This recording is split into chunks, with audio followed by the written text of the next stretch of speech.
del tiempo y de los que han ingresado a tiempo seguramente se van a ir sumando más colegas.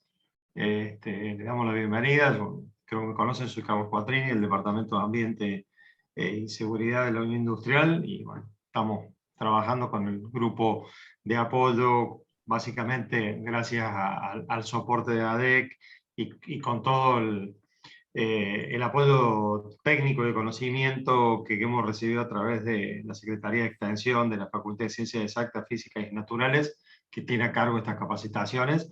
Nos estamos llevando adelante este programa que fundamentalmente tiene el objetivo de reconocer todas las posibilidades que tenemos de trabajar a través de un comportamiento ambiental mejor y una economía circular que nos permita crecer en nuestros emprendimientos siendo responsables y respetando al medio ambiente.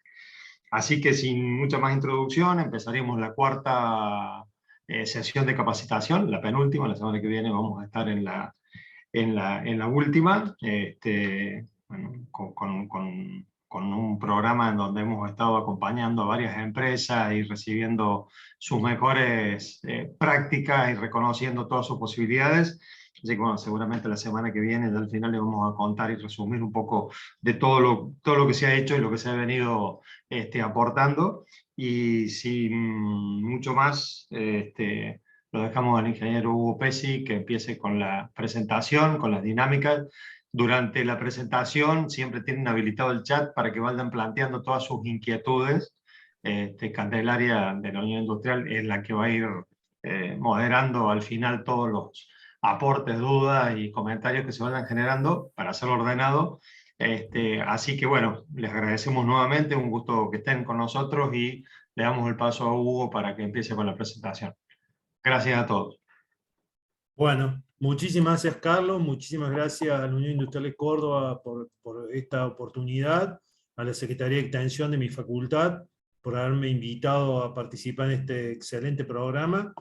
Bueno, ya estamos en la tercera jornada y bueno, la idea es ir completando algunos conceptos, pero más que todo que ustedes participen, porque acuérdense que esto es un tema que está en construcción, es un tema muy abierto, entonces bueno, hay mucha oportunidad de escucharnos y de entendernos en este tipo de cuestiones.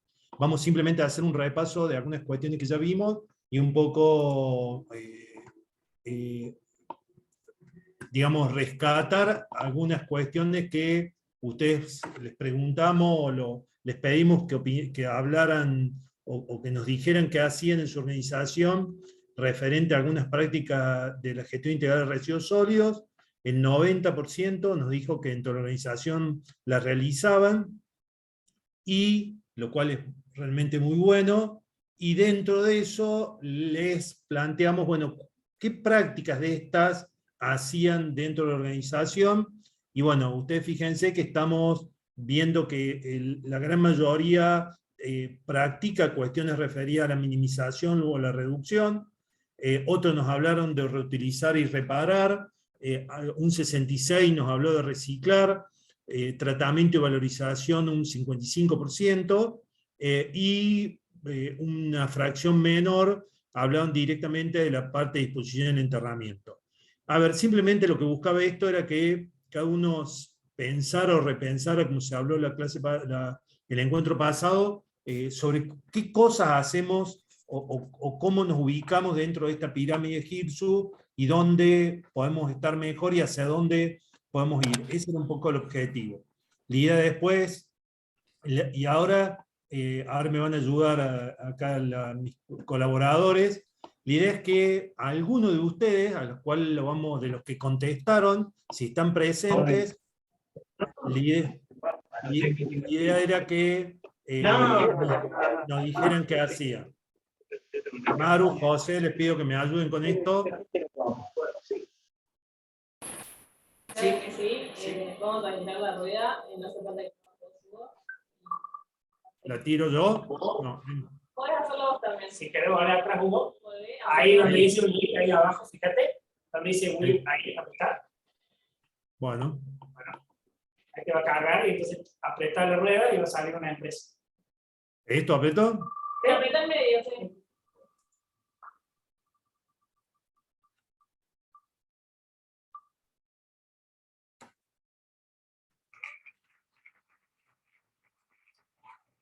arquitecto responsable del área. Bueno, no sabemos, a ver si me ayuda Maru a ver quién es. Sí, no sé si está presente acá quien contestó el cuestionario. Si no, lo volvemos a tirar y alguien más que quiera participar y al micrófono sea bienvenido. Se te escucha medio bajo, Mariela. No, si alguien quiere abrir el micrófono también es bienvenido, pero bueno, si no lo hacemos al azar como para romper un poco el hielo y que se animen a contar un poco de lo que hacen en la organización. Si no, volver a girar el Google.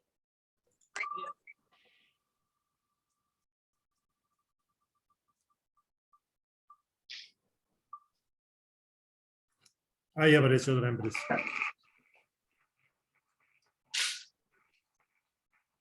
¿Alguien de ¿De Vulcano? Vulcano?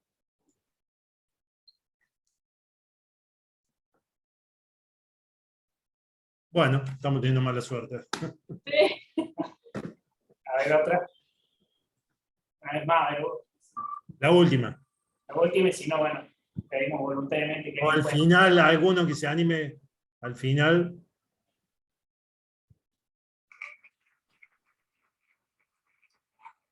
¿Participa? ¿Hay alguien?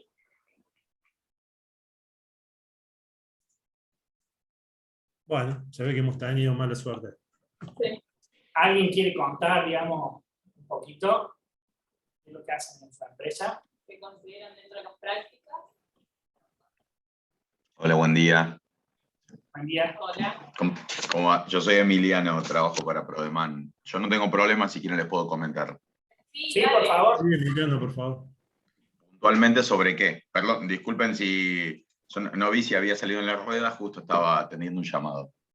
No, era sobre lo que se contestó, lo que les preguntamos, qué hacían respecto a la gestión de los residuos, digamos, la GIRSU. Vos habías participado en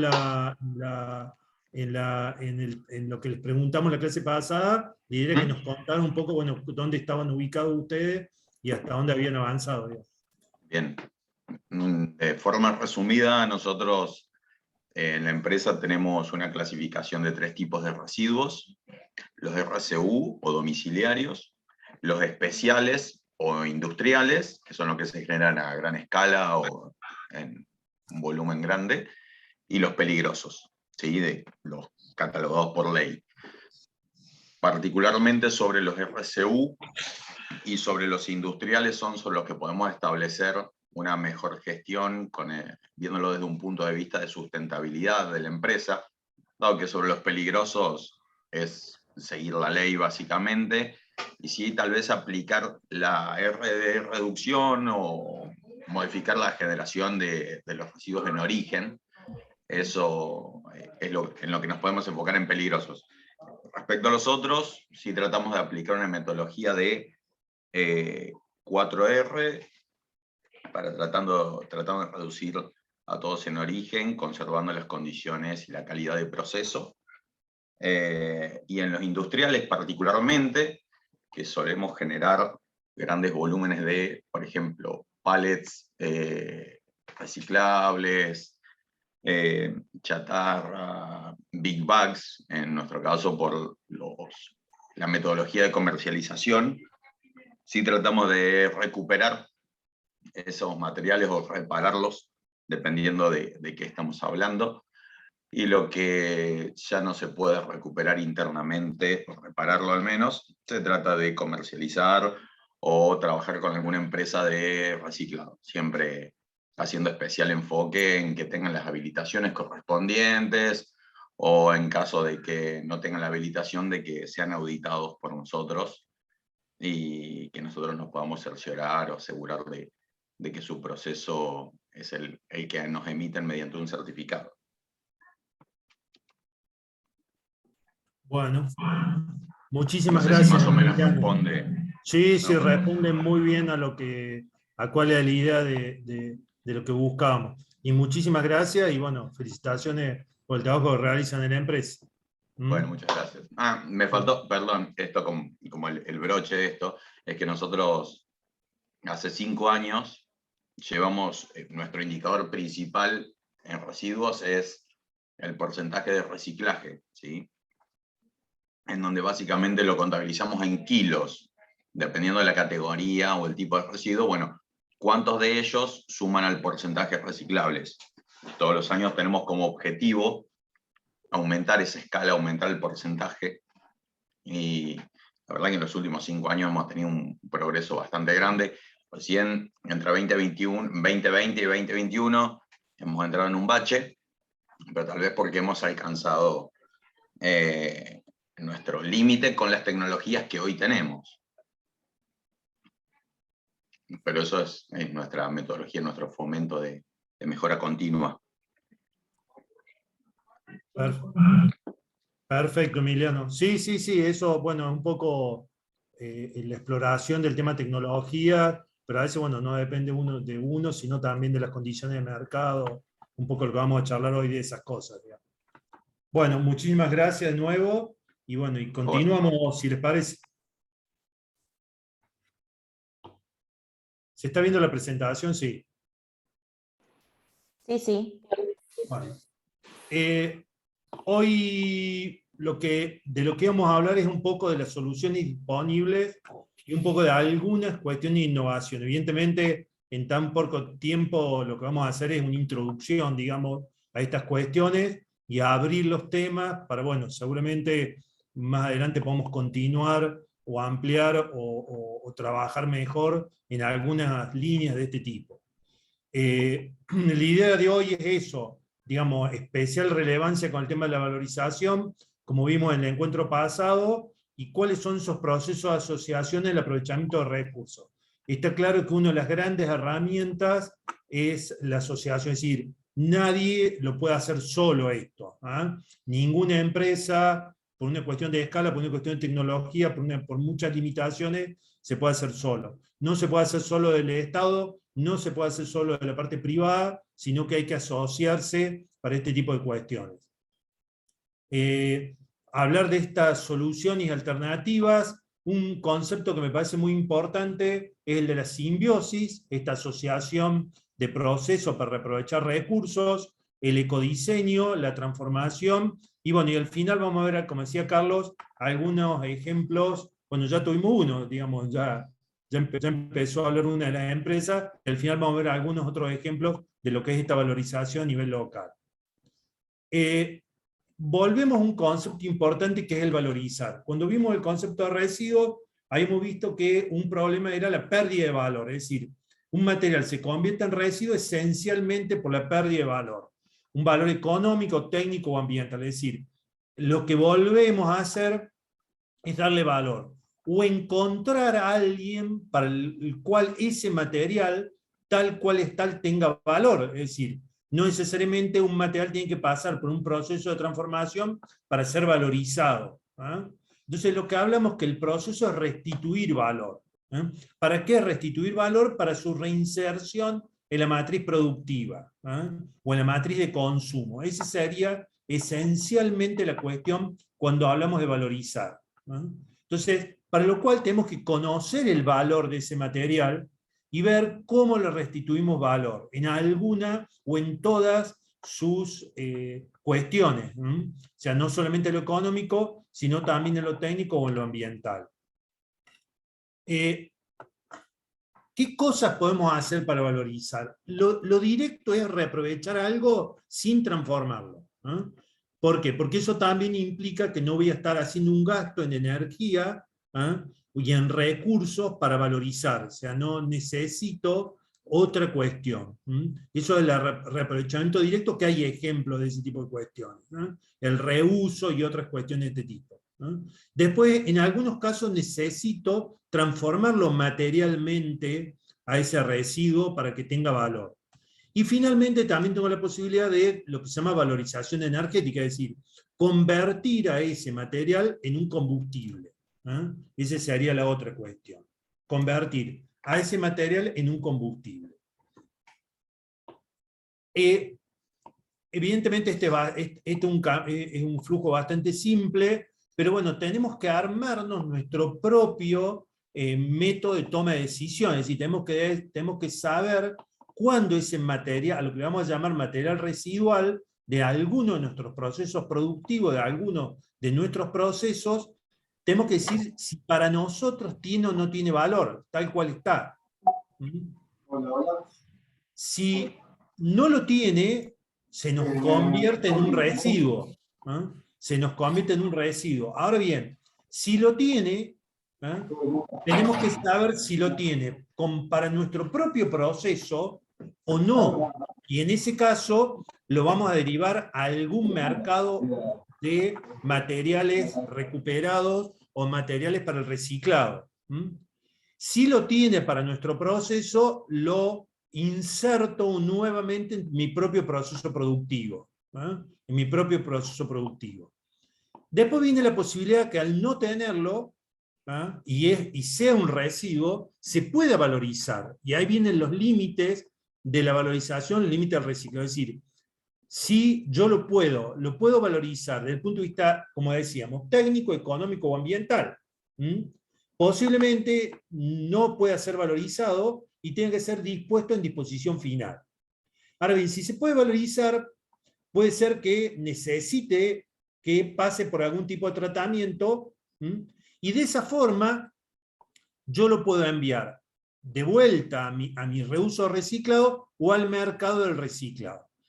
Esto, así muy simple, evidentemente hay que este mapa de proceso, llamémoslo de alguna forma, tenemos que elaborarlo para nuestra propia realidad. Es decir, deberíamos, en virtud de un diagnóstico interno que tengamos y del diagnóstico de mercado que tengamos y de tecnologías disponibles y de números, es decir, del estudio de mercado, tendríamos que poder armar nuestro propio, que seguramente no va a ser igual este es extremadamente simple, pero deberíamos tener nuestro propio. ¿Para qué? Y además, ¿para qué? Para cada uno de los materiales residuales que tengamos, es decir, para cada uno de nuestros materiales residuales deberíamos poder armar este mecanismo de decisión.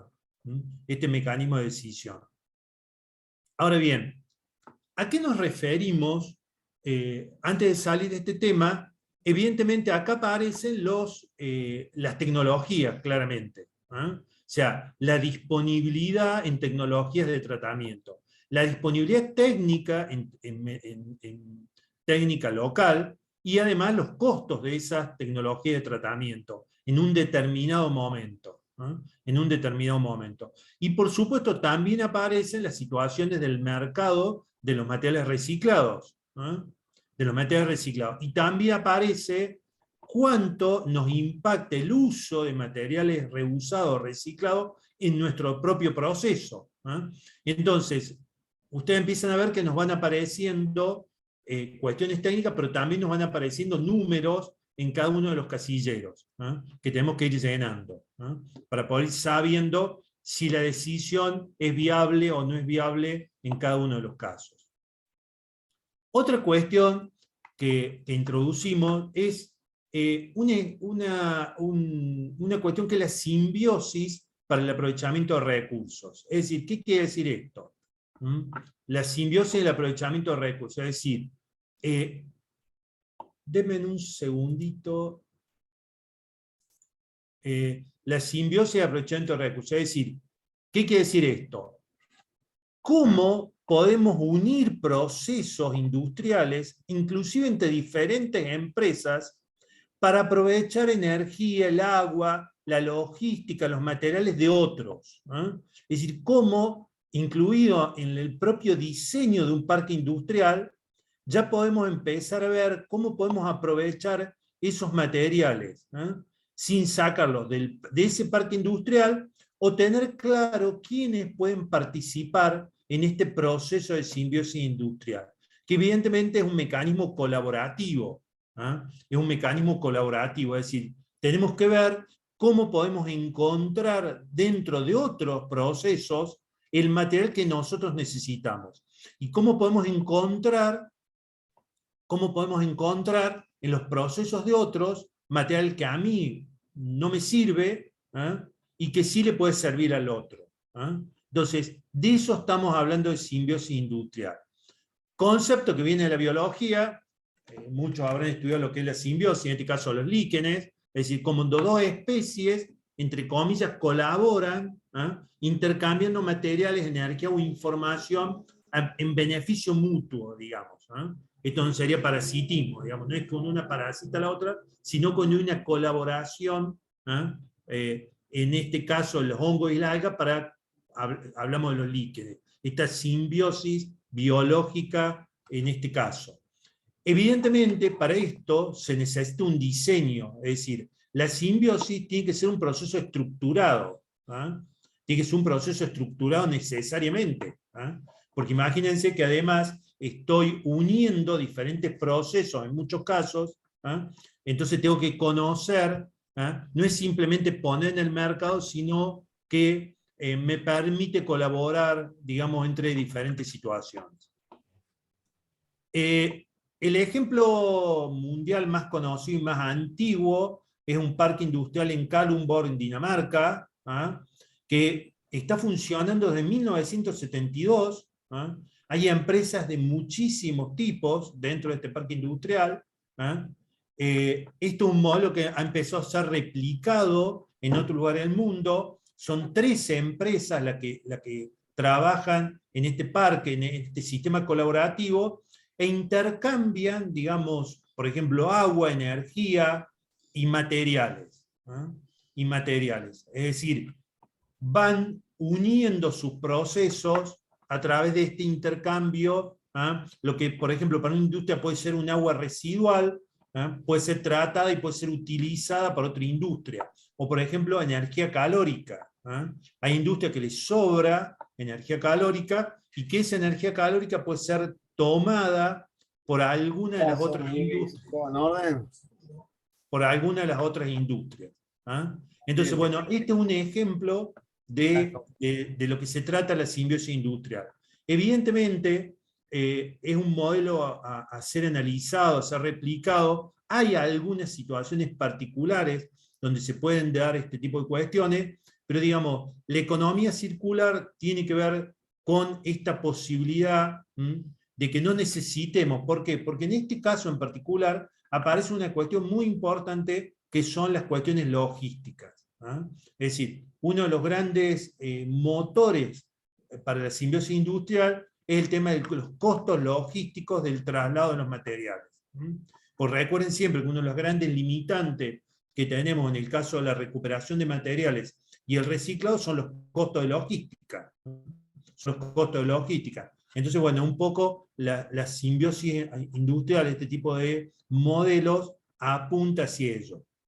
Inclusive más, si uno plantea desde un inicio un parque industrial, uno puede empezar a pensar qué empresas serían necesarias para poder armar el modelo de simbiosis industrial. ¿Qué otro tema tenemos también como importante? Es el del ecodiseño. Es decir, una de las cuestiones que fue surgiendo fue el diseño de nuestros productos o el ecodiseño de nuestros procesos. ¿Qué quiere decir esto? ¿Cómo cambiamos la filosofía del diseño de nuestros productos atendiendo desde el propio diseño a las cuestiones medioambientales? No solo del punto de vista del propio consumo, sino de la generación de residuos, de la seguridad de esos productos, también lo referido a cuánto material reciclado incorporan y cuán reciclable es ese producto. Y cuán reciclable es no solamente el referido a los materiales que lo componen, sino inclusive a la forma. ¿Por qué? Porque un producto puede tener formas que faciliten su recuperación en los procesos de separación mecánica, por ejemplo. Entonces, el ecodiseño apunta esencialmente eso, apunta esencialmente a darle un mayor contenido ambiental. ¿Y eso qué llevó? Llevó a que hubiera que replantear las formas de diseñar. Es decir, cómo incorporar los conceptos ambientales desde el inicio, desde la propia concepción de ese producto o proceso. Pero además hay otra cuestión. También llevó a que si yo rediseño mis productos o hago un ecodiseño de mis productos, tengo que hacer un ecodiseño de mis procesos, de los procesos productivos que sirven para la fabricación de esos productos, ¿no? Entonces, apareció la cuestión de que con el ecodiseño se planteaba una serie de cambios respecto a las etapas del diseño tradicional. Es decir, un diseño tradicional, que es lo que vemos arriba, se arrancaba con una planificación estratégica, íbamos hacia una información y el análisis de lo que necesitábamos, definíamos requisitos, hacíamos un diseño conceptual, un diseño detallado, e íbamos a la verificación y planificación de la producción y comercialización. Es decir, íbamos, digamos, en el sentido tradicional de lo que era el diseño. Y en muchos casos nos aparecían las cuestiones ambientales al final. O nos aparecían las cuestiones ambientales producto de cuestiones regulatorias, es decir, cuando desde los organismos estatales nos imponían cuestiones regulatorias, o empezaban a aparecer cuestiones normativas, o cuestiones referidas a la competencia, es decir, cuando el mercado nos iba marcando lo que iba necesitando el consumidor respecto a las cuestiones del ambiente. El ecodiseño implica cambiar esta mirada, implica que lo que tengo que arrancar es que esa planificación estratégica tiene que ver con cuáles son los factores que motivan el ecodiseño, qué factores motivan el diseño de ese producto o proceso. Y ya hablamos de un equipo de ecodiseño y hablamos de productos de referencia, es decir, tenemos que empezar a mirar productos de referencia. Y además tenemos que incorporar a nuestros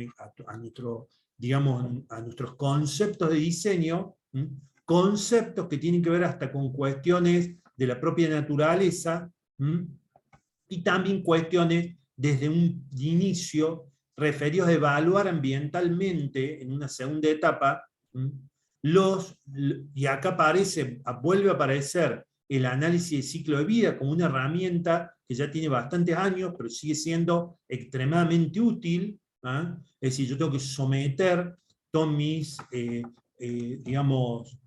formulaciones de diseño al análisis de ciclo de vida para ver cuáles van a ser los impactos ambientales de este producto o este diseño.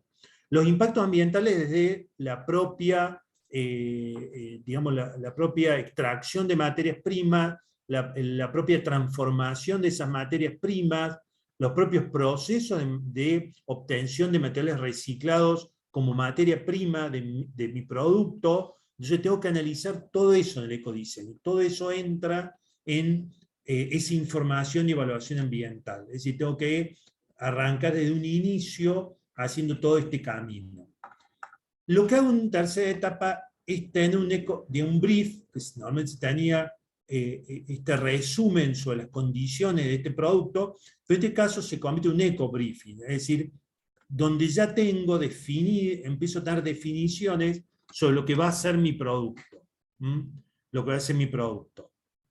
Pero además, se empieza a plantear que en la medida que voy haciendo el diseño van apareciendo ideas de mejora ambiental para esto.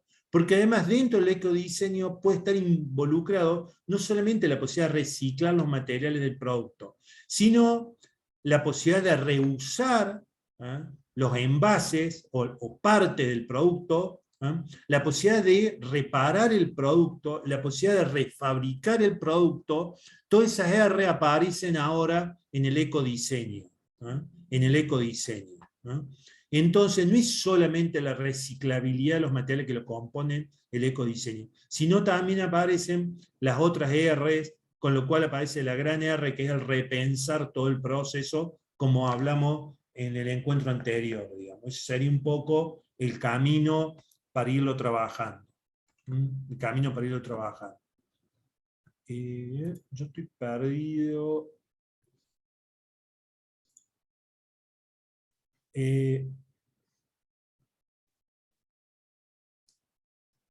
Eso sería un poco hasta dónde llegamos.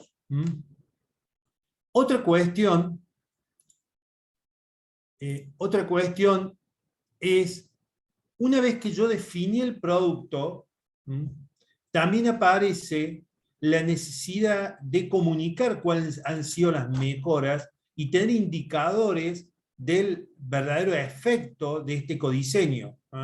Es decir, no me quedo simplemente en decir, bueno, logré un producto nuevo, sino que tengo que pensar, digamos, en esto. Por supuesto, hay muchísima gente que trabaja en lo que es diseño industrial, tenemos diseñadores industriales, tenemos ingenieros industriales, tenemos mucha gente que evidentemente ya viene transitando el tema del ecodiseño en muchas empresas que vienen invirtiendo en ecodiseño, es simplemente plantear el concepto como una herramienta más dentro de esto de la economía circular, que ya existía, pero que bueno, hoy es recuperada para este tipo de cosas.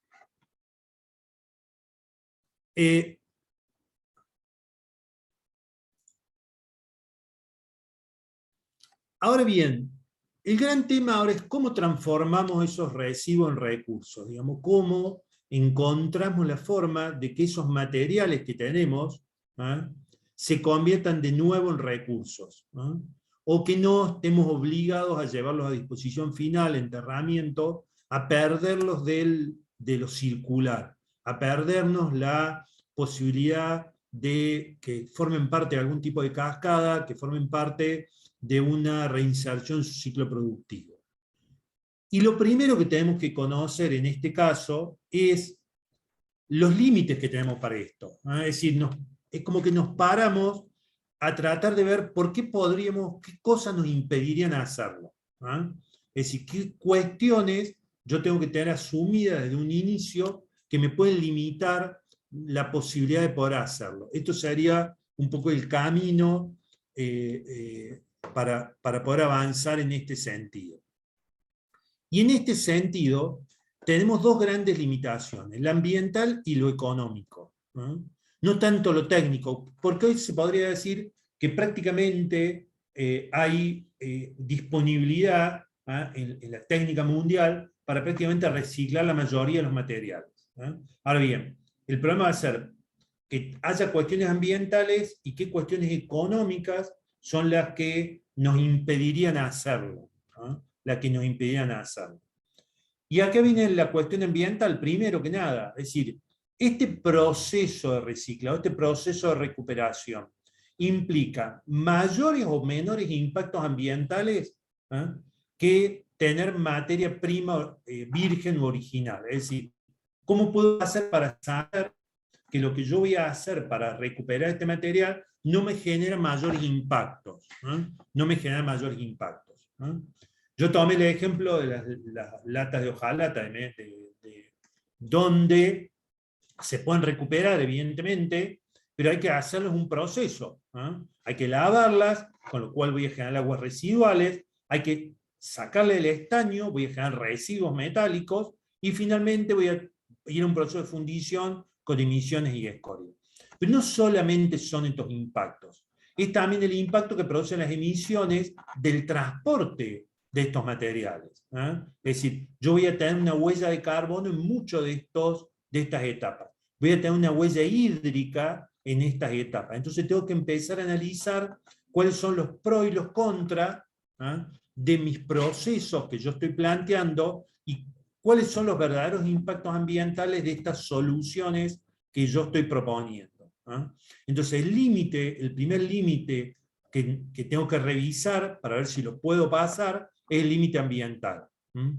También tiene que ver con la posibilidad de generar nuevas sustancias que entren en la categoría de peligrosas. Es decir, también tengo que mirar hasta dónde voy a superar los estándares ambientales.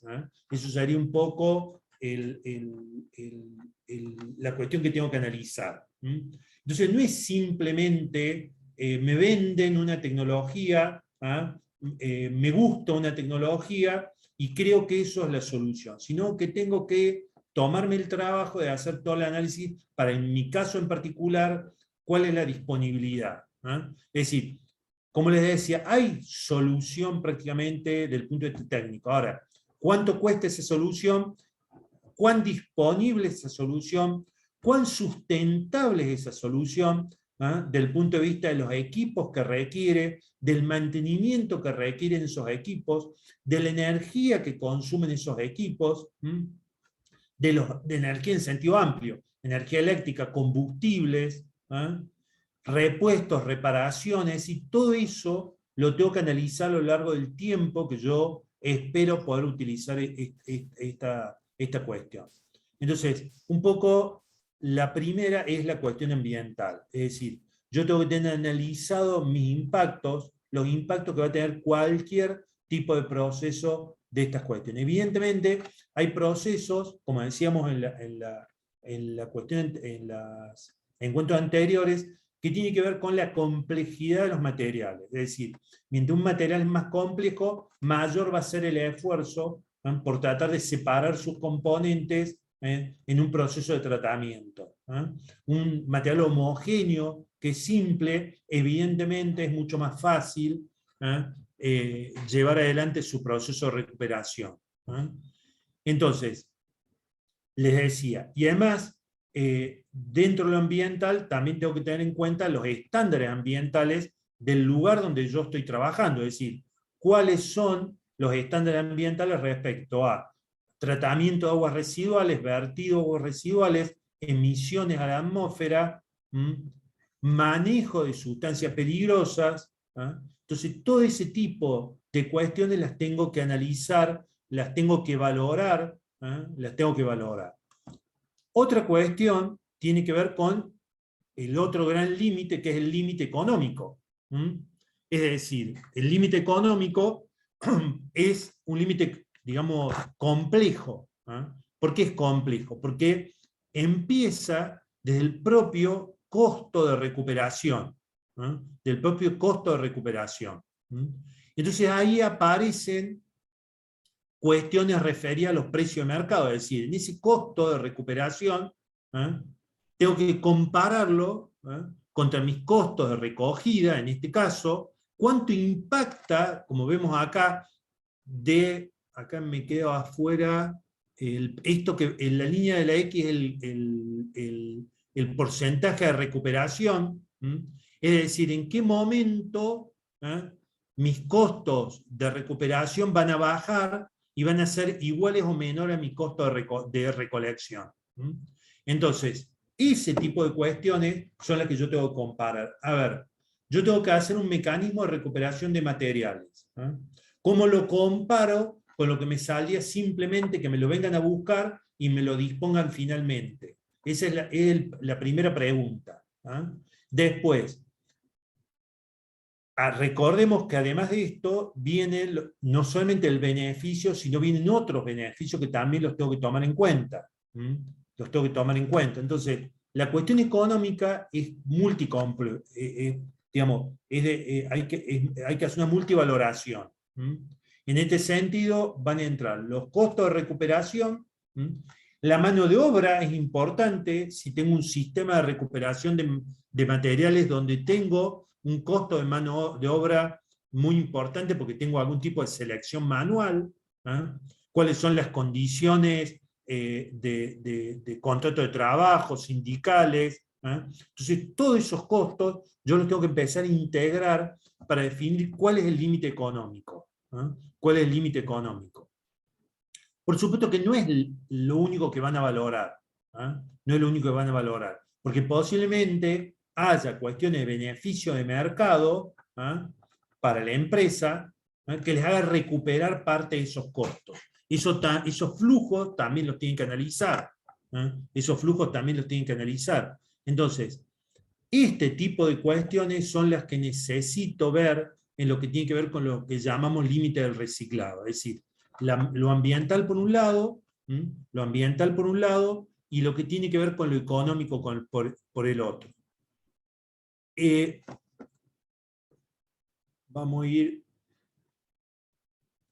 Esto que veíamos de los límites del reciclado, como les decía, tiene una serie de componentes donde, por ejemplo, tenemos una de las cuestiones importantes del ahorro de recursos.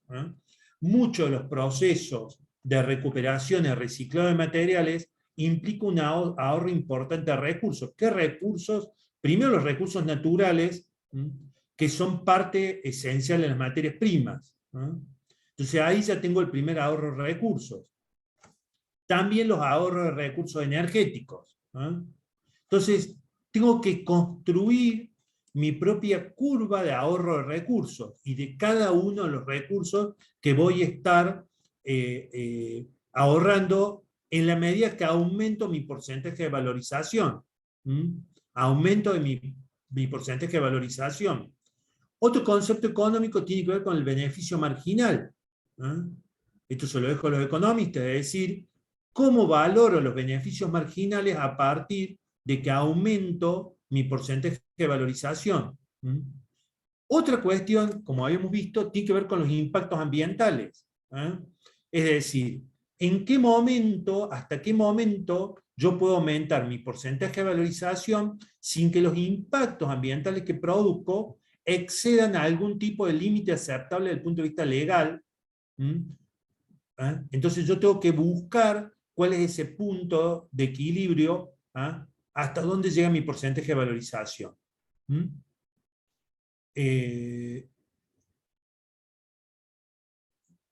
En realidad este no es ahorro de recursos, este es coste de disposición final. Entonces, en el ahorro económico también tengo que analizar hasta dónde, en qué momento empieza a ser beneficioso del punto de vista del porcentaje de valorización de recursos cuando supero mi coste de disposición final. Eso también es muy importante. Es muy importante. Es tan importante el coste de disposición final que lo que hicieron países como España fue castigar duramente el coste de disposición final para poder promocionar los mecanismos de recuperación y reciclado de materiales. Además del costo propio de disposición final, que tiene que ver con la operación de un relleno sanitario controlado y todas las condiciones ambientales, le aplican un impuesto por tonelada que a veces duplica los costos de disposición final. Yo les propongo que hagamos un corte de unos 5 o 10 minutos y después continuamos, si les parece. Perfecto, Hugo. Nos tomamos 5 minutos. Bueno. Y 50, estamos de vuelta, gracias.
Bueno, gente, acá estamos de vuelta, nos están escuchando.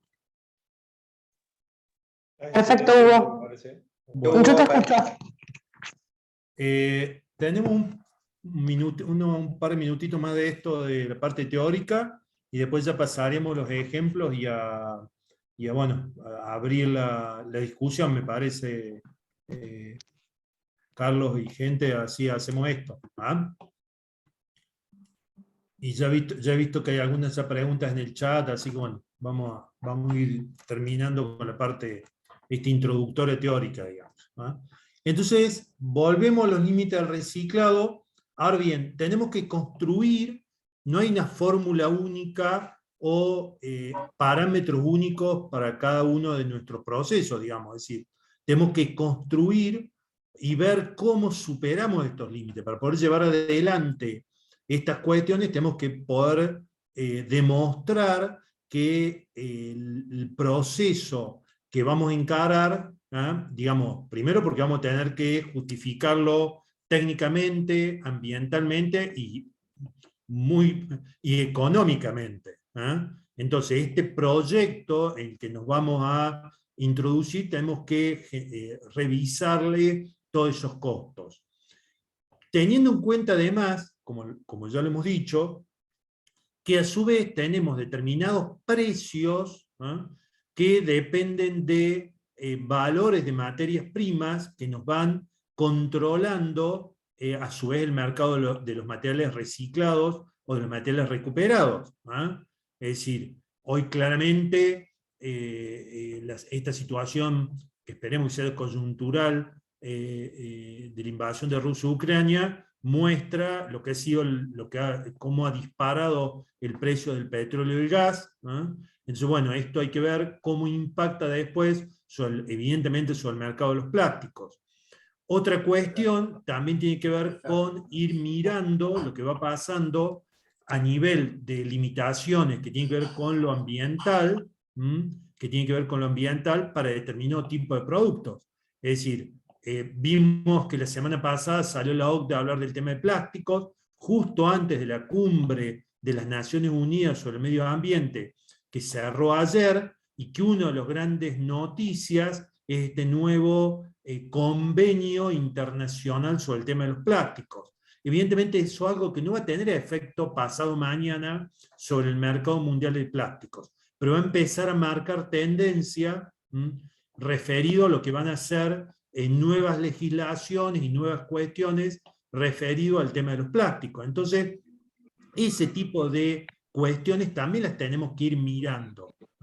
Tenemos que ir mirando qué va pasando a nivel internacional, a nivel de otros países, qué están haciendo otros países, y también a nivel local, es decir, cómo va avanzando determinados tipos de regulaciones, de limitaciones, o de promociones, digamos, cuando los gobiernos deciden promocionar algún tipo de actividad que nos puede ser beneficiosa para nuestro proyecto, digamos.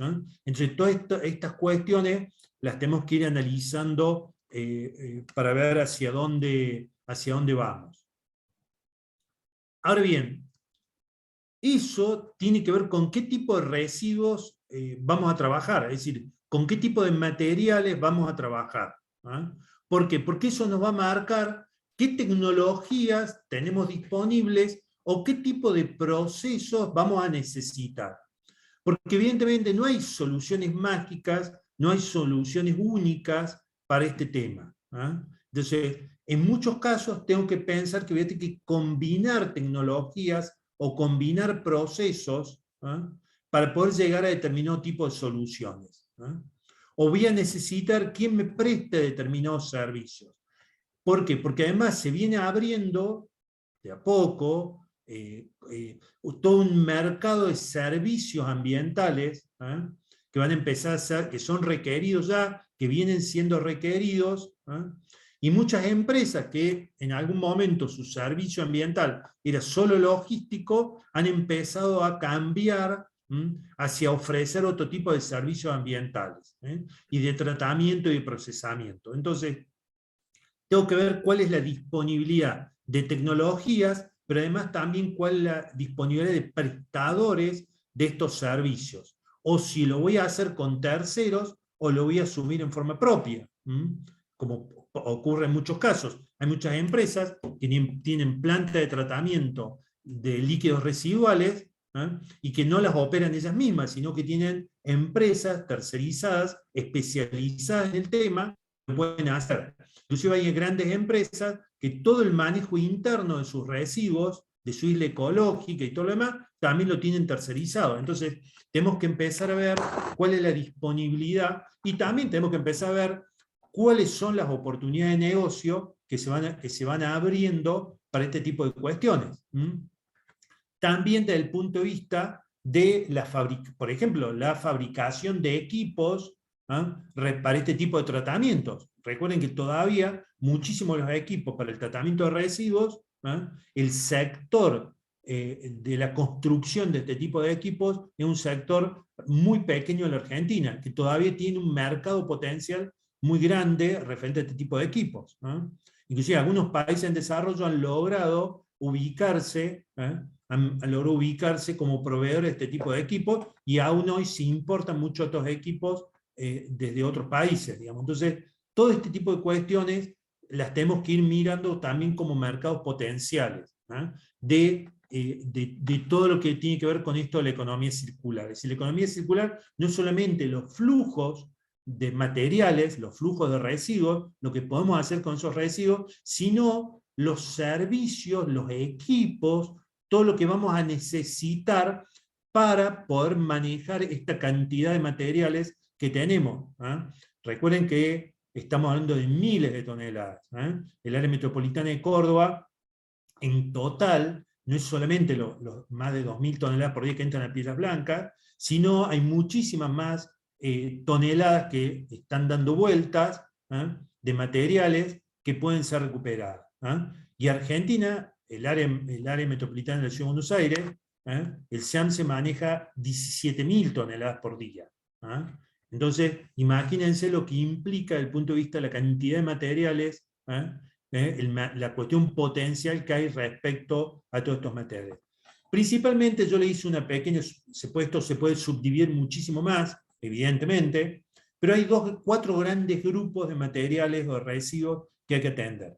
Los orgánicos, los plásticos también son orgánicos, me podrán decir ustedes, pero se los divide, pero los orgánicos o los putrescibles, que son una fracción importante. No tanto dentro de las industrias. Dentro de las industrias, salvo en la industria alimentaria, que es donde sí son muy importantes, en la industria alimentaria o relacionada con los alimentos o con determinados productos, como vamos a ver más adelante en el caso de Porta, lo orgánico pasa a ser lo más importante de todo. Y después tenemos el gran sector de los plásticos, el gran sector de los plásticos, el gran sector de lo metálico, que ahí entra todo esto, la industria metalmecánica nuestra 5 horas es muy importante, y después todo el tema de los textiles, el tema de los textiles. Entonces uno ve cómo hay que empezar a subdividir internamente. Habíamos hablado en el encuentro anterior del tema de la caracterización, cómo habíamos digamos, empezado a subdividir internamente esta cuestión. Dentro de los residuos orgánicos, evidentemente tenemos los residuos de procesos donde tengo gran participación de materiales orgánicos, que pueden ser residuos, digamos, secos, llamémosle, o semisólidos, o residuos donde tengo una fracción líquida importante. Después tengo todo el tema de los plásticos con la altísima diversidad de plásticos que existen, la altísima diversidad de plásticos, los componentes de esos plásticos, que en algún caso me producen limitaciones ambientales muy importantes. La más importante tiene que ver con los plásticos que contienen cloro. ¿Por qué? Porque a la hora de ser quemados me producen dioxinas y furanos. Entonces, bueno, tengo que analizar qué plásticos tengo. Pero además, esos materiales, en muchos casos, poseen otras características de estar compuestos, como habíamos visto en el encuentro anterior, o sea, materiales compuestos, y a su vez, en el caso particular que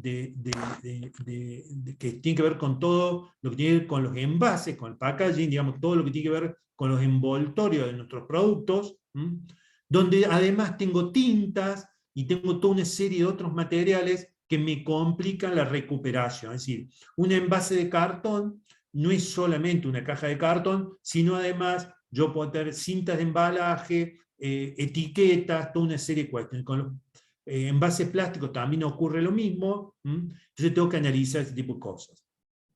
Me pasa lo mismo con los textiles. Los textiles son sometidos a veces a tratamientos, muchas veces de cambio de color, de tinturas, de productos químicos, entonces también aparece esto. Con los metales, en el caso de las aleaciones, entonces yo en cada uno de estos grupos tengo que ir analizando muy este tipo de residuos, este tipo de materiales, para saber a qué flujo me pertenece. Un lujo. Gracias. Después viene finalmente qué técnicas de tratamiento tengo disponibles. Como yo le decía, hay muchísimas técnicas de tratamiento. Sí, Tomás, si lo consulto y creo que te las voy a poder abrir.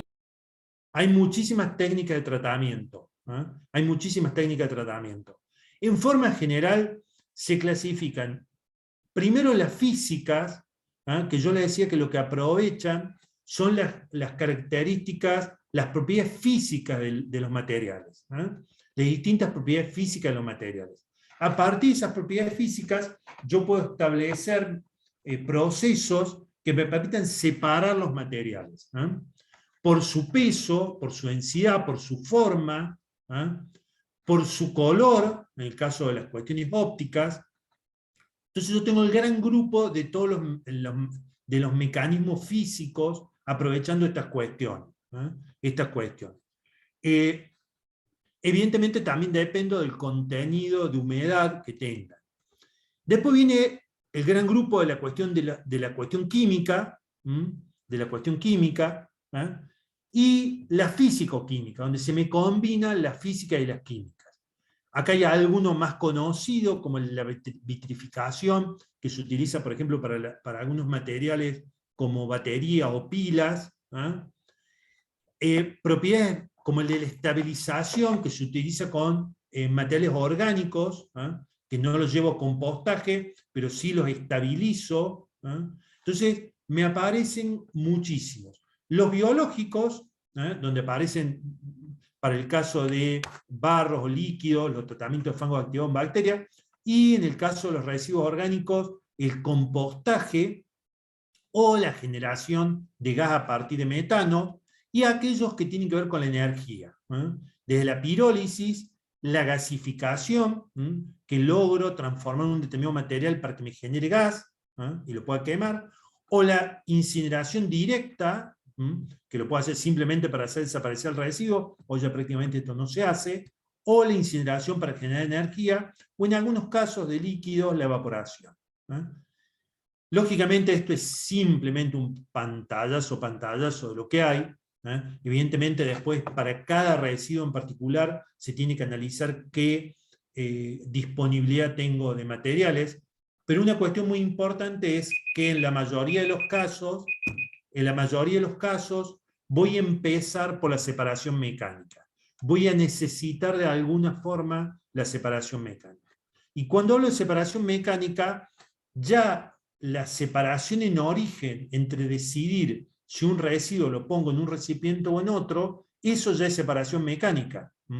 Eso ya es separación mecánica. Después la puedo ir sofisticando, cuando ya tengo residuos que los tengo mezclados, donde voy a aprovechar, en ese sentido, en los últimos años, las últimas décadas, las plantas de separación mecánica han avanzado muchísimo en lo que tiene que ver con la automatización, con separadores balísticos,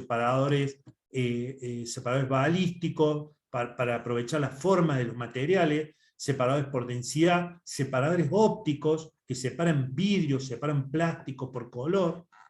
Entonces digo, hay toda una cantidad impresionante de técnicas de tratamiento. Ahora bien, después viene los costos de esa técnica de tratamiento y, como les digo, la aparición de los límites ambientales o los límites económicos de este tipo de cuestiones.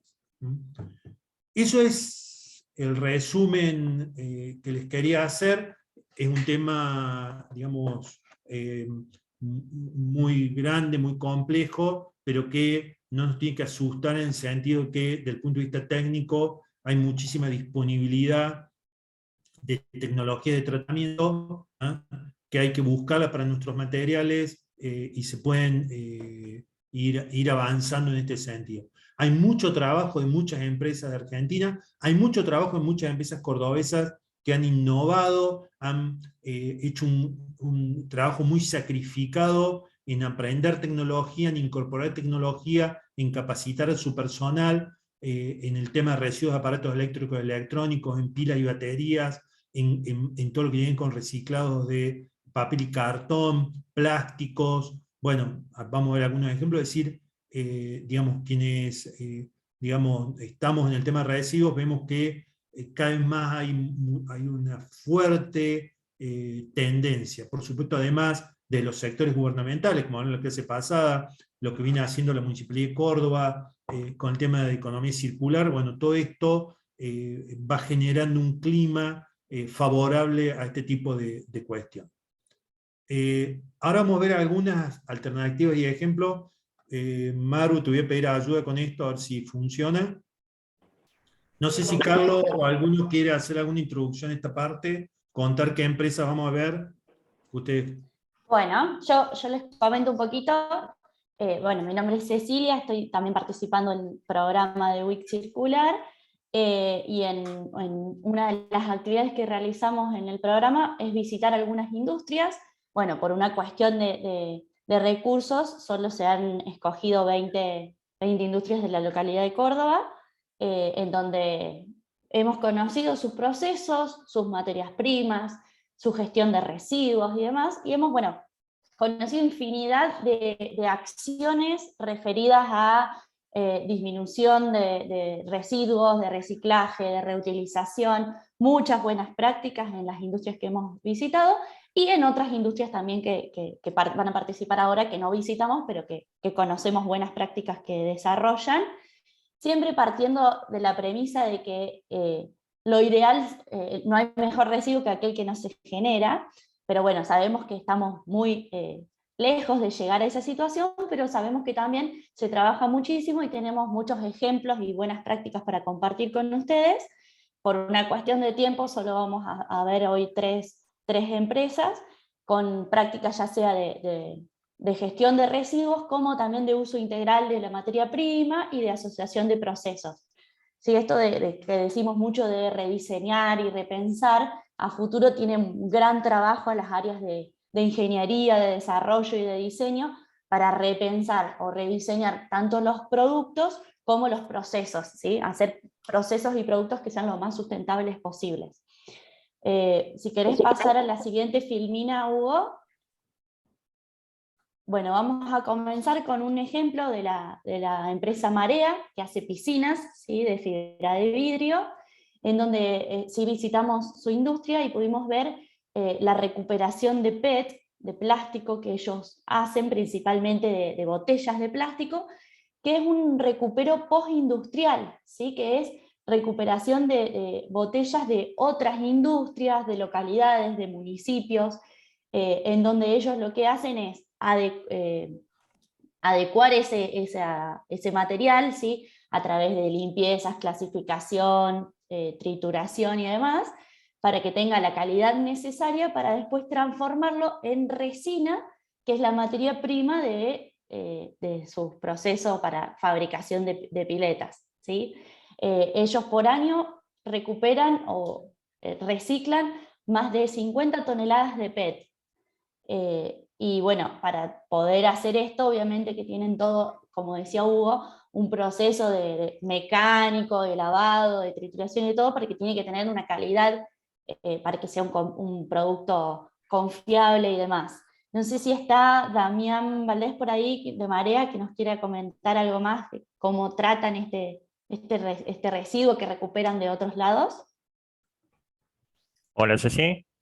Damián, ¿cómo estás? Hola, ¿Querés comentarnos un hola a poquito todos. cómo llega a la empresa el material y qué hacen con él? Sí, bueno, primero les cuento un poquito así en forma general. Marea SRL es una fábrica de piletas y de variables dentro del rubro. Fabricamos pisos, artículos y también damos soluciones técnicas y estéticas dentro de ese rubro. Yo estoy encargado del área de reciclaje y nosotros como empresa siempre apuntamos a este crecimiento del espíritu eco dentro de nuestros productos y procesos. De ahí nace el área nuestra, que es el reciclado de PET, que primeramente nació como una apuesta o una experiencia de prueba para que después fuéramos descubriendo la importancia de la tarea dentro de nuestro rubro. Y bueno, y de ahí nacen muchas consecuencias, que es primero el reciclaje propiamente dicho, que es sacar esas toneladas de material que tardan años en descomponerse, o lo tóxico que también es incinerar ese material. Después generar conciencia de uso y de recurso de ese mismo material, y también generamos indirectamente o directamente fuentes de trabajo, internamente o exteriormente, o sea, tercerizadamente. Lo que hacemos dentro del recupero es también clasificar otros elementos, además del PET propiamente dicho, que son los materiales que generamos dentro de nuestra empresa. Pero nuestro fuerte es el reciclaje del PET. Nos llega a través, como vos dijiste, de municipios, de comunas, de recuperadores urbanos, de industrias, y nos llegan en diferentes formas. Nos llegan en fardos, como ven ahí en la imagen de abajo, en la segunda, en fardos, a granel, en bolsones, de todas maneras. Todo nos sirve mientras sea PET. Hacemos una clasificación que veía que Hugo contaba de las formas de separación. Utilizamos separaciones físicas que son las mecánicas, la decantación, la centrifugación, la filtración, y una separación también que es a través de imantación, donde separamos los metales. En este proceso nosotros hacemos también el lavado del material y después hacemos una molienda que ahí en la imagen de abajo a la derecha se ve la mano de Ceci tomando un poco de PET de muestra, que después lo analizamos en laboratorios donde analizamos varias cuestiones: coloraciones, mermas, impureza, humedad, suciedad y las cualidades físicas o de densidad de ese material. A este material después, por una cuestión de espacio, de costo, de tecnología, de infraestructura y de otras cuestiones más, lo ponemos a disposición, llevamos ese material a disposición y transformamos ese PET en resina, que son resinas del mismo polímero que utilizamos después para la fabricación de nuestro producto final, que son las piletas. No sé si hay que ampliar un poquito más. Perfecto, perfecto, no, muy claro. Alguien, si tiene alguna duda, nos consulta, pero muy claro. O sea, ellos están recuperando el PET de post-consumo de comunas o otras industrias, y lo utilizan como materia prima para la resina de sus piletas. Así que bueno, una buena práctica que queríamos compartir y mostrarles. Muchas gracias, Damián. Y ahora vamos a ver otra empresa. Está, bueno, vamos a seguir por Porta Hermanos, en donde vamos a ver un videíto del proceso productivo del alcohol, que es producto principal, y bueno, ahí vamos a poder observar un poquito más sobre lo que es el uso integral del grano para no considerar los subproductos como un desperdicio, sino darles un valor y que se transformen en subproductos. Vamos a ver el videíto y después comentamos un poco.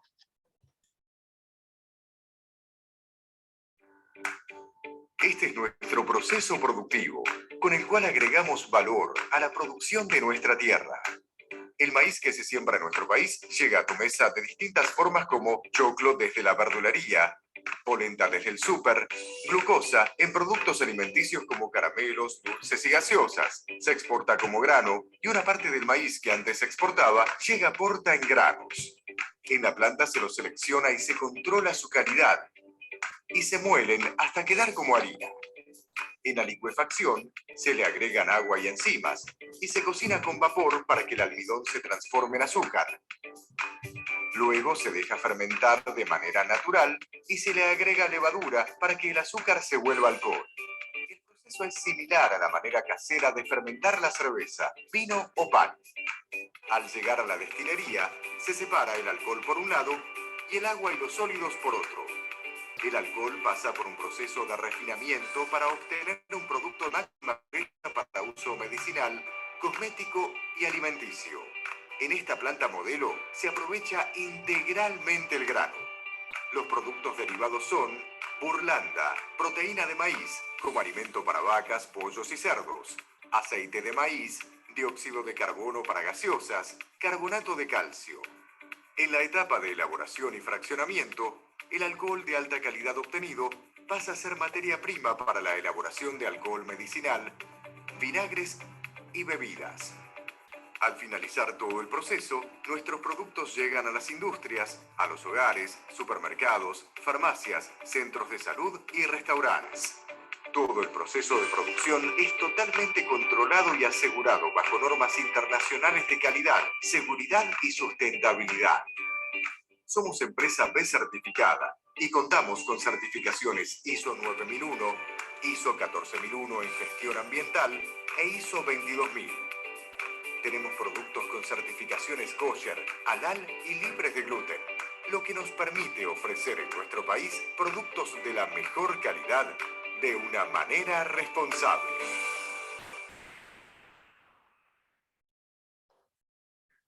Perfecto. Bueno, ahora si quieren nos van a comentar Lilian Scacchi, responsable de ambiente de Porta, nos va a comentar algunas de las acciones que contribuyen, digamos, un poco a esto de la economía circular, de la sustentabilidad y demás, que hacen dentro de todos los procesos y variados procesos que desarrollan en Porta. A ver, Lili, si estás por ahí. Sí, acá estoy. Muchas gracias, Ceci, por la presentación. De nada. Bueno, como ya les comentó Ceci, yo formo parte del área de medio ambiente de la empresa Porta, y justamente, como decía recién en el video, nosotros somos una empresa B certificada y todos nuestros procesos están enfocados en una mirada del triple impacto positivo en lo social, en lo económico y en lo ambiental. Y justamente para hacer foco en esto de lo ambiental, que para nosotros lo vemos desde una mirada de la economía circular y la sustentabilidad, es que viendo la producción del alcohol hacemos este uso integral de la materia prima.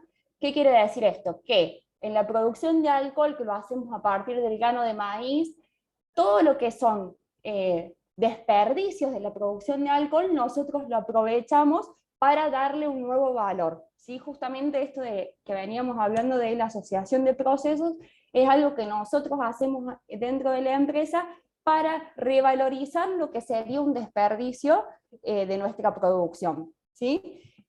Por ejemplo, en lo que es el caso de la fermentación, nosotros obtenemos dióxido de carbono de manera natural por la fermentación, y ese dióxido de carbono se capta y se comprime y luego es utilizado para las bebidas carbonatadas. Por ejemplo, la Coca-Cola utiliza nuestro dióxido de carbono para las bebidas carbonatadas. También una parte de ese dióxido de carbono se utiliza en un proceso que está dentro de nuestra planta, que es el proceso de fabricación de carbonato de calcio precipitado. Este carbonato de calcio se puede utilizar, por ejemplo, para cortar las pinturas de base de agua, se puede utilizar para dendríficos, se puede utilizar para distintos medicamentos, ¿sí? Y ahí aprovechamos también este dióxido de carbono que obtenemos de la fermentación.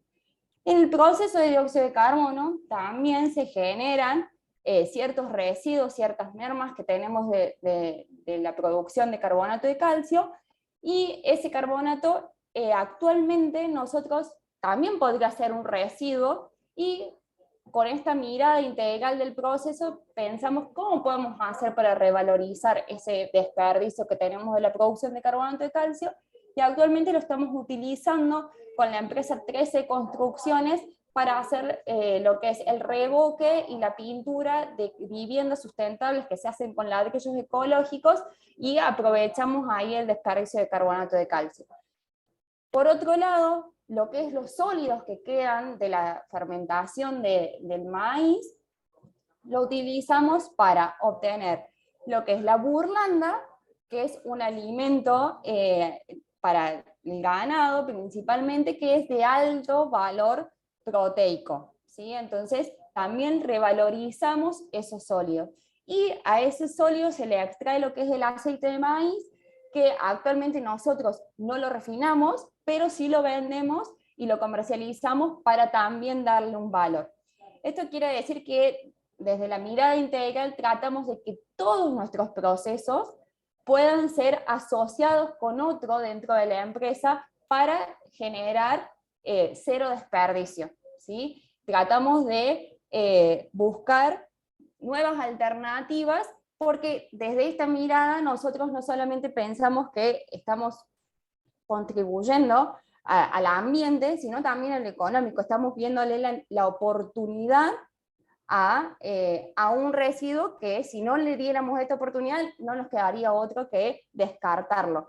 Entonces, desde esa forma nos damos cuenta de que podemos generar nuevas oportunidades o nuevos focos de negocio revalorizando los materiales que nosotros ya tenemos en nuestra planta, ¿sí? Así que más o menos, no sé si tienen alguna consulta, pero ese sería como nuestro proceso, que no solamente con lo productivo, ¿no? También nuestros materiales no productivos son revalorizados para darle a todo la disposición más sustentable y que favorece esto que decía al principio del triple impacto, tanto en lo social como en lo económico y lo ambiental. Perfecto, Lili. Excelente. No sé si queda alguna pregunta más. Si no, seguimos. Además, bueno, hago una acotación, digamos. También importa, como Lili comentó, no solo en los procesos principales, sino en los procesos de apoyo. Todo lo que tenga que ver con calderas, torres de enfriamiento, ultrafiltrado, ósmosis, todo, tratan de recuperar energías, recuperar efluentes, transformarlos en recursos para otros procesos, en esto de la simbiosis o la asociación de procesos. Lo que sobra de uno lo reutilizan en otros. Exactamente, exactamente. De hecho, como para contar un ejemplo, nosotros tenemos un proceso de ósmosis inversa, donde nosotros tratamos el agua que vamos a utilizar para nuestros productos, y eso genera un rechazo que recuperamos en torres de enfriamiento. Entonces, todos nuestros circuitos tratamos de que en el momento del diseño sean contemplados dónde podemos asociarlo para generar la menor cantidad de residuos, ya sean sólidos, líquidos o gaseosos. Exacto, que si fueran todos procesos aislados, por separado, sí se generarían esos desperdicios, pero al asociarlo a otros procesos se transforman en un recurso. Perfecto. Bueno, ahora sí. Muchas gracias, Lili. Vamos a seguir con unos videitos de la empresa CNH que nos cuentan qué hacen con sus residuos. A ver.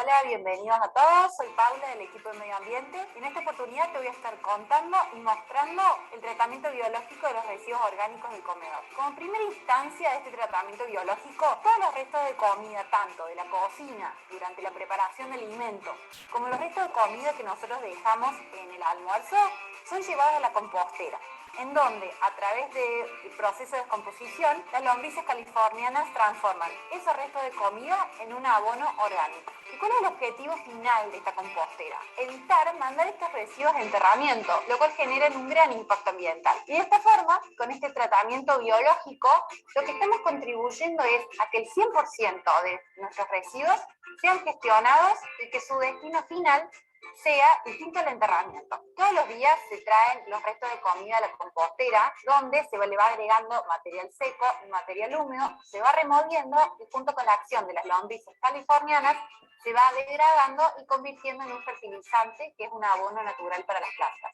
Y así es como gestionamos nuestros residuos orgánicos del comedor, a través del compostaje y evitándolos mandar a enterramiento.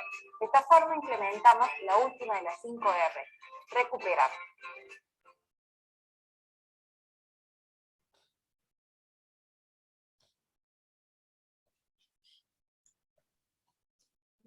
Bien, perfecto. No sé si iba un poco desfasado el audio del video. No sé si tenemos otro videito más. Sí, me parece que sí, Cecilia. A ver. ¿Sigue desfasado ahí? Hola, mi nombre es Magdalena. Nosotros hablamos de CNH Industrial Córdoba. En esta oportunidad vamos a hacer un city tour por nuestra isla ecológica. Se estarán preguntando qué es la isla ecológica. Bueno, es todo este lugar que tenemos acá. Es el lugar donde llegan todos los residuos que se generan, tanto en oficinas como en lugares productivos. Llegan acá, son ubicados por planta, se ordenan, se acondicionan, se disponen en lugares específicos para que después cada uno de ellos sea llevado a un lugar distinto para procesar y tratar de acuerdo a las 5 Rs. Si nos acompañan, vamos a ir a ver cada uno de estos lugares donde se depositan y almacenan los residuos para su posterior tratamiento. Y así de esta manera cumplimos con las 5 Rs. Con la madera que ingresa, nosotros implementamos 3 de las 5 R. Reciclamos externamente y, por otro lado, con instalación de la carpintería, nosotros podemos reducir y reutilizar la madera que ya se generó como residuo. Reparamos pallet para trasladar motores y fabricamos de cero pizza pallet que permite trasladar materiales a las diferentes plantas. Creamos jardines verticales, macetas para plantas y también fabricamos los regalos Kaizen. Llegamos a la parte del plástico y el cartón. ¿Qué es lo que hacemos? Los prensamos, los enfardamos y posteriormente se mandan a reciclar. Con los residuos orgánicos, en vez de enviarla al enterramiento, nosotros implementamos estas composteras en las oficinas. Respecto a los residuos metálicos, lo que hacemos es, en este sector, se cortan su tamaño mediante el oxicorte y posteriormente se mandan a reciclar a chatarreros o empresas de fundición de metales.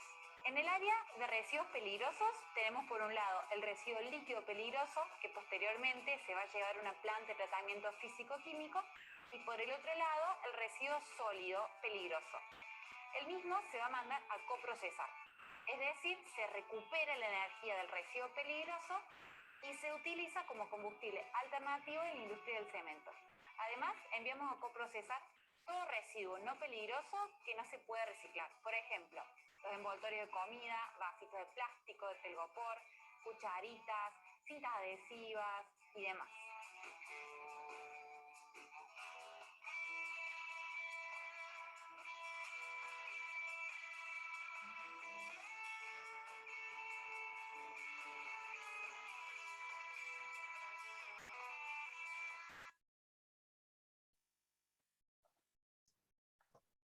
Bien, perfecto. Las chicas de CNH no han podido participar hoy, tenían otros compromisos en la empresa, por eso vimos los videitos que es un poquito del resumen de su gestión de residuos.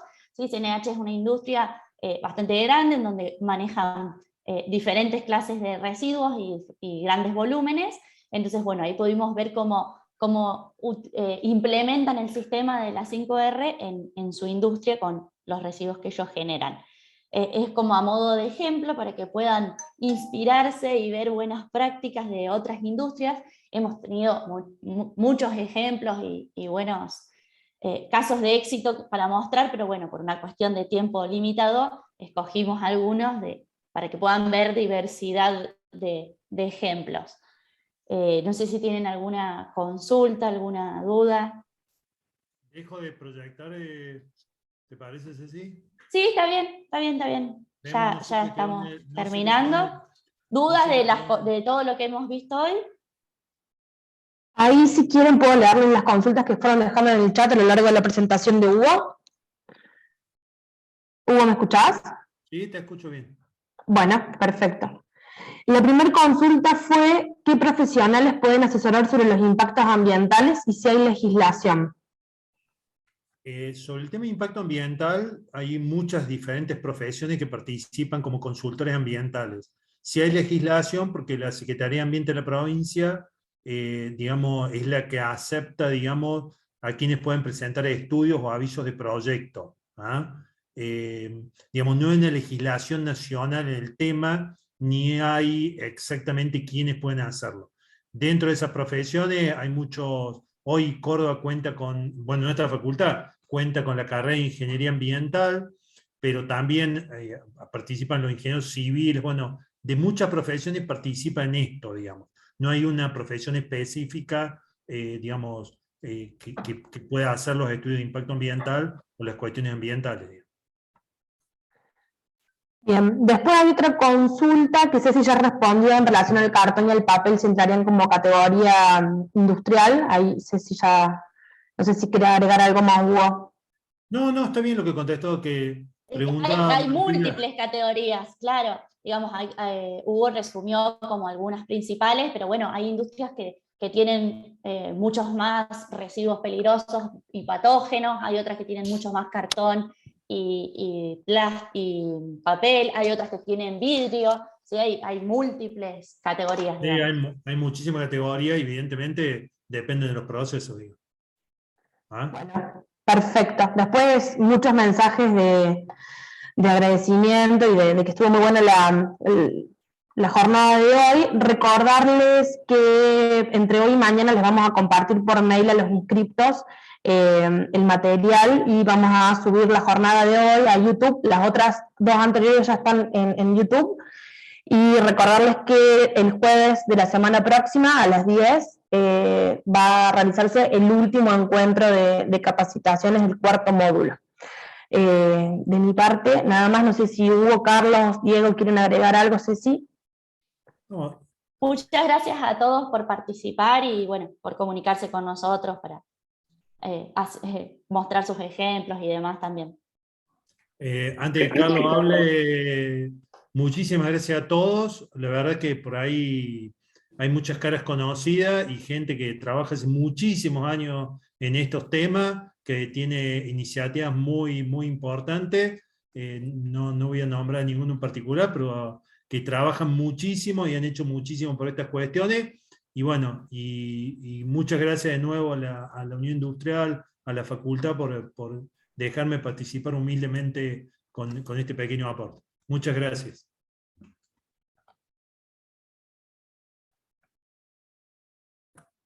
No Carlos, no te escuchamos. Carlos. Está muteado.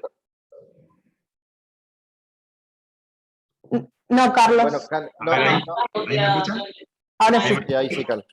Bueno, no, rescato algo de lo que decías, Hugo, recién bastante claro sobre la simbiosis, ¿no? Digo que ver todo este ámbito, estas personas empresas, emprendedores, que creo que compartimos un montón de estos criterios, de este espíritu, ¿no? De querer hacer las cosas mejor, diferente, sumando conocimientos, que es un poco lo que estábamos haciendo en este momento y compartiendo. Yo creo que no soy biólogo, pero creo que es lo que empieza a generar esta simbiosis, que me parece que le va a dar un montón de oportunidades a la industria, a la ciudad, a la provincia, al medio en el que nosotros nos manejamos. Así que sumamente agradecido, muy contento por la jornada esta, por las que se han venido dando y por todo el programa en sí. Así que gracias a todos por participar. Excelente. Muchísimas gracias. Bueno. Gracias a todos. Gracias a todos. Adiós. Saludos, hasta la próxima. Muchas gracias.